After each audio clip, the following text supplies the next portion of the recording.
105.8. Soyez les bienvenus à la radio Forum FM. Nous vous remercions, nos auditrices et auditeurs. Radio des droits de l'homme au service des auditeurs. Radio Forum FM, accueille les hospitaliers. Maxime Chassé vous aime bien. Droits de l'homme, c'est votre radio. Soyez à l'écoute aux émissions de droits de l'homme. Soyez les bienvenus. Bienvenue à tous et à toutes. Et d'ailleurs, comme je dis bienvenue à tous et à tous, je vais vous parler d'une réflexion d'un compatriote. Bienvenue d'ailleurs Mabile Mouno, et qui a été de ceux également qui ont pointé du doigt la responsabilité des violations des droits de l'homme au Congo à certains dirigeants français. Parce qu'il faut dire que particulièrement, nous indexons François Hollande, qui a été solidaire, responsable du génocide au Congo après 2015, il faut le dire. Bienvenue Mabile Mouno, et de nombreux défenseurs des droits de l'homme considèrent donc le président François Hollande comme celui qui a favorisé les crimes qui ont suivi la violation de la Constitution en 2015 et le hold-up électoral de mars 2016. Avec donc François Hollande et Emmanuel Macron, Denis Sassou Nguesso ne craint absolument rien.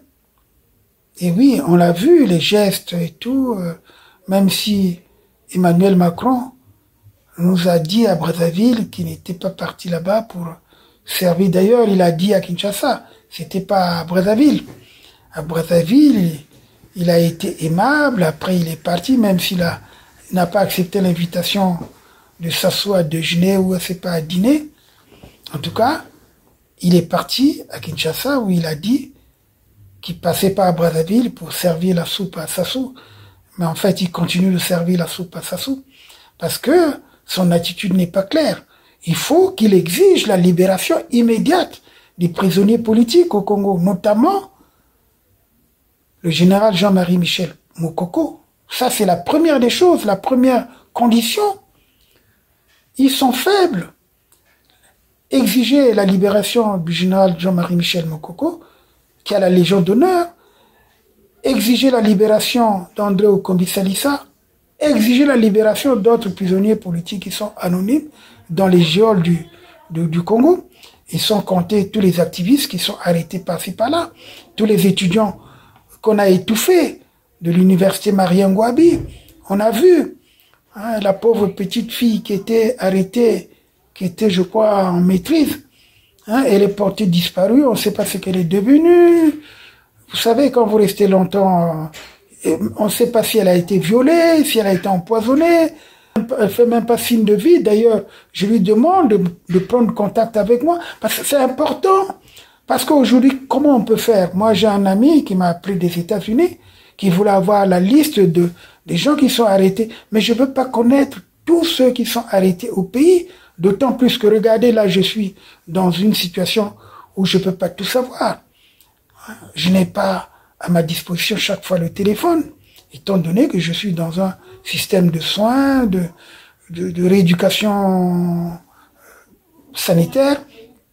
Mais ceux qui sont à l'extérieur, ceux qui connaissent ma boîte, qui connaissent mon adresse mail, qui peuvent m'envoyer des messages par Messenger et tout, ils doivent nous donner toutes les indications. C'est pas le fait d'en parler, de faire le m'as-tu vu, on dit un tel est arrêté, mais donner toutes les indications de la personne.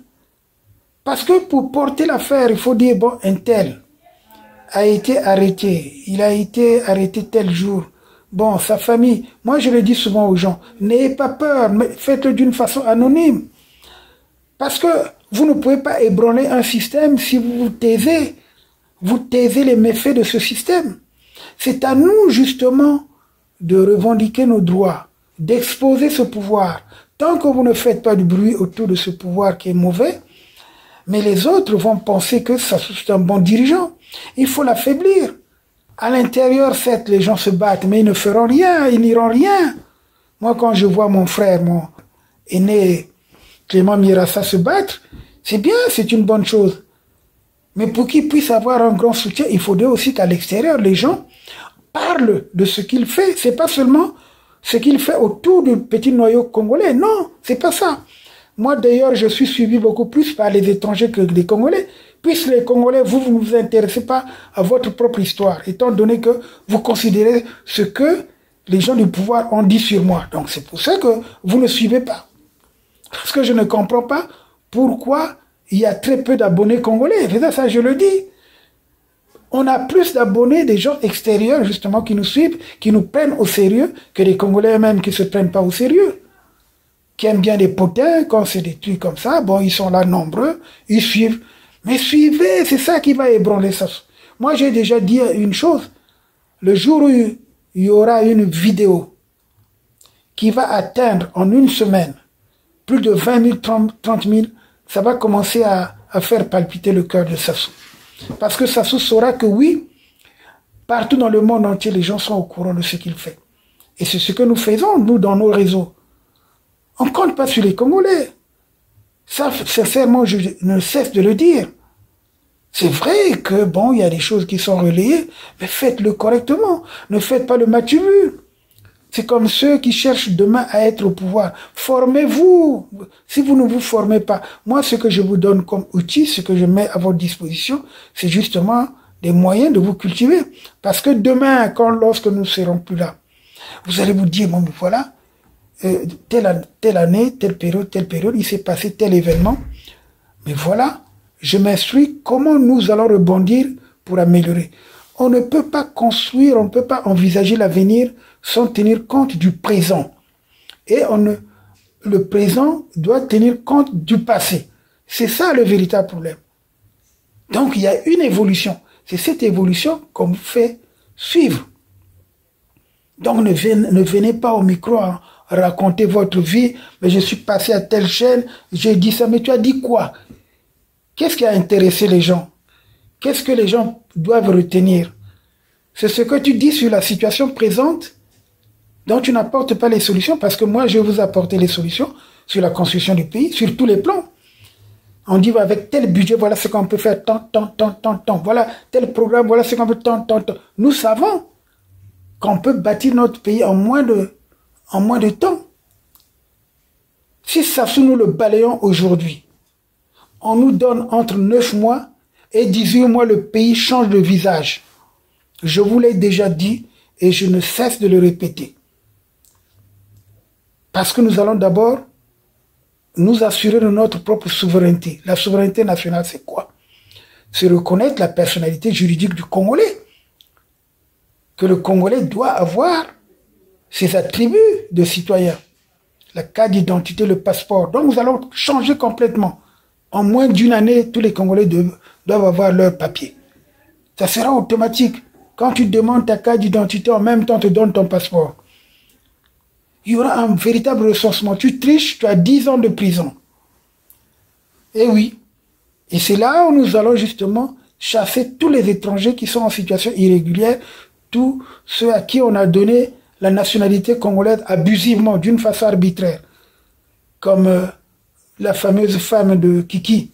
Hein? On la voit avec la nationalité machin, zaïrois, c'est pas quoi, avec les papiers français falsifiés ou c'est pas avec... Non, beaucoup de choses. Donc, il faut dire que nous allons mettre de l'ordre. C'est pour ça que j'ai toujours dit aux gens, je ne suis pas un politicien, je suis quelqu'un respectueux du droit. Lorsqu'on applique le droit, il y a des règles. Regardez, comme l'a dit Karel Kakou à propos justement de ces voyous qui ne sont pas contrôlés. Vous allez, pour vous réjouir, il y a votre équipe qui a gagné, vous commencez à saccager les choses, à casser par. Ça n'a pas de sens. Et c'est justement tous ces enfants qui sont mal élevés, qui viennent justement la brousse ou des pays anarchiques. Et comme vous voulez, comme avait dit Rocard, vous allez accepter toute la misère du monde, mais acceptez-la. Au lieu de nous aider, vous les Français, à ce que nous mettons de l'ordre dans nos pays, nous chassons nos dictateurs. Regardez, la Côte d'Ivoire se plaint justement de son dictateur Ouattara. Les Togolais aussi se plaignent. Il y a bien d'autres. Hein? Il faut qu'il y ait des changements en Centrafrique, au Cameroun. Hein? Donc il faut libérer ces pays-là. Le Rwanda, n'en parlons pas. Bon, il n'y a pas que le Rwanda. Il y a l'Ouganda, surtout ce dictateur-là, bon, est indécrottable, Museveni. Hein? Donc ils sont nombreux dans l'Afrique. Les fils d'Ebi, tout ça là. Ce sont les... Sincèrement, non. Vous ne nous rendez pas service. Aujourd'hui, vous plaignez, oui, il y a trop d'immigrés en France. Mais trop d'immigrés, c'est vous-même qui les avez mis en place. En tout cas, on peut dire beaucoup de choses. Justement, dans ces causes-là, on peut dire beaucoup de choses sur Hollande, parce que je vais revenir sur ça, parce que je vous ai dit que j'étais en train de parler de Mabile Mono et les autres qui ont parlé du soutien qu'ils apportaient justement au dictateur Sassou. Parce qu'il faut dire que Denis Sassou Nguesso ne s'était-il pas permis de se mettre publiquement dans une colère noire face à François Hollande lors du sommet de la francophonie à Dakar. Et pourtant, c'est le même François Hollande qui n'hésita pas de se porter plus tard caution solidaire pour tuer et massacrer en toute impunité le peuple congolais. Denis Sassou, pour nous, il n'est qu'un fou.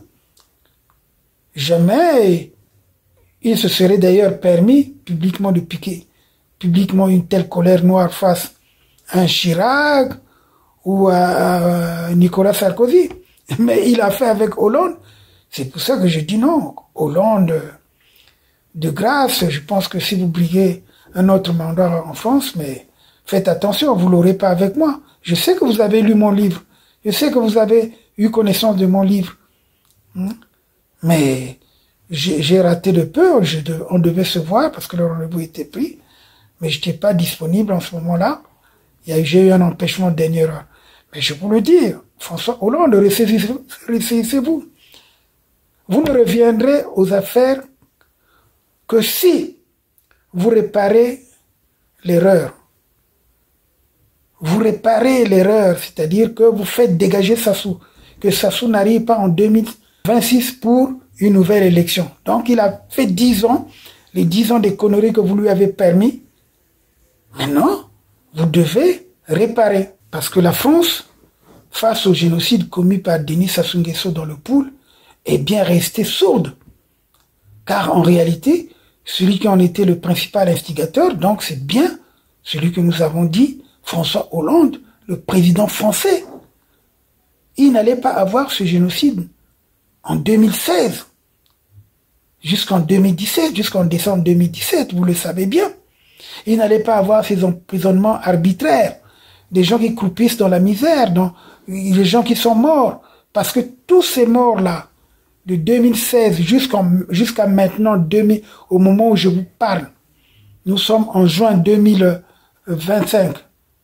Tous ces morts-là, les Lassi, enlevés, malades, sans compter tous ces morts-là, les gens qui meurent de maladies, et de non-assistance, notamment les personnes âgées qui n'arrivent pas à toucher leur pension.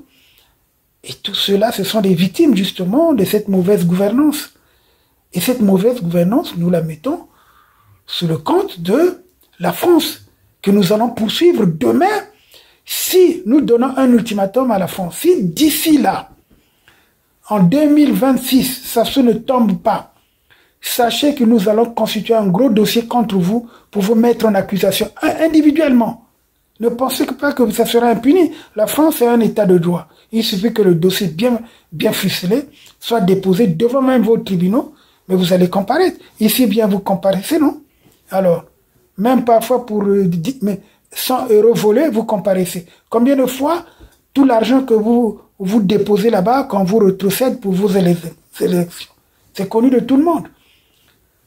En tout cas, nous disons que le monde entier sait qu'en donnant son feu vert à Denis Sassou Nguesso d'organiser un pseudo-référendum, autrement dit, d'organiser son coup d'État constitutionnel, François Hollande et donc la France portent la responsabilité historique d'asséner plutôt le coup fatal au peuple congolais.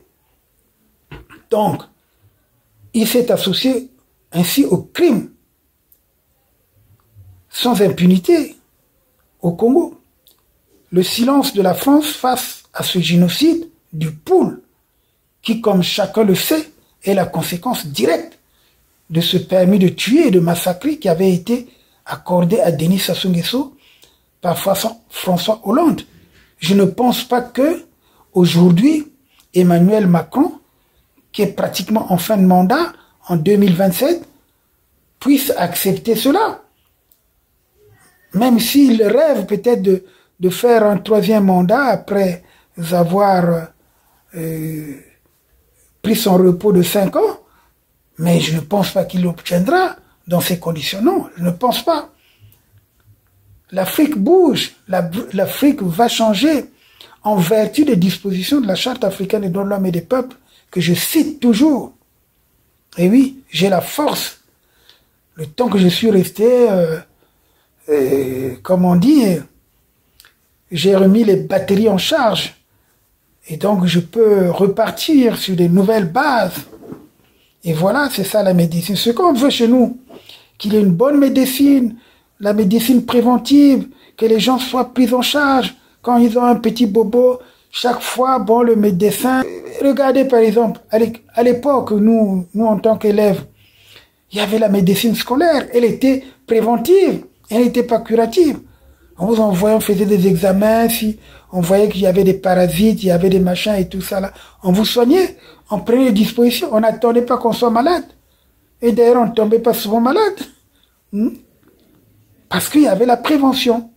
Alors donc, pour terminer avec cette histoire de la France, François Hollande et son dauphin, donc Emmanuel Macron, et leurs amis, très hypocrites, de la gauche, ou même de la droite, ont toujours accusé Nicolas Sarkozy d'avoir, je cite, foutu le bordel en Libye, mais ils se sont toujours bien gardés de dire que François Hollande, comme le dit Babi Mono, a foutu lui aussi le bordel au Congo, en accordant à Denis Sassou Nguesso le permis de tuer, de massacrer son peuple en toute impunité.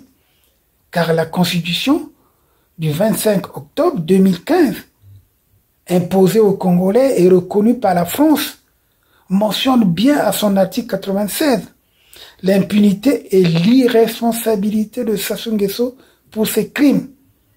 Ces crimes. Alors, en fermant les yeux sur ce crime de génocide avéré, le président Emmanuel Macron a également choisi de rester sur la même ligne que son mentor, François Hollande. Voilà pourquoi Emmanuel Macron doit tout faire pour faire dégager Sassou, d'abord pour obtenir la libération de tous les prisonniers politiques.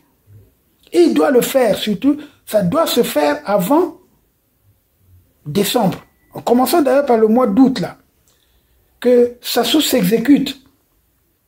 Et nous disons donc à Emmanuel Macron qu'il n'ignore pas l'existence du génocide au Poul, comme en témoignent d'ailleurs les images que nous avons publiées dans notre ouvrage, que nous avons publiées également dans certaines publications, dans notre site vidéo FRTDH, que la France doit faire attention. La France peut être citée, certains dirigeants français pourront être cités comme témoins et complices, peut-être même, des crimes qui se sont déroulés au Congo.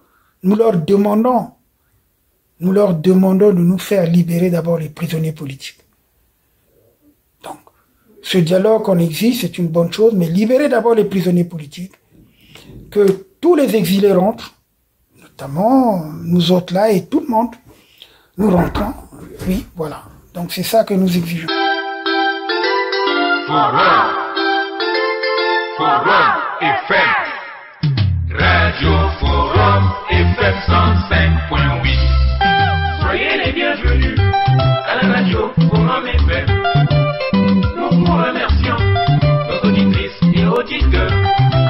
Radio des droits de l'homme au service des auditeurs. Radio Forum FM, accueil des hospitaliers. Passez votre chance et vous aime bien. Droits de l'homme, c'est votre radio. Soyez à l'écoute aux émissions de droits de l'homme. La tribune des leaders est l'espace des citoyens responsables des partis ou groupements politiques, des syndicats, des associations, des corporations ainsi que des mutuelles.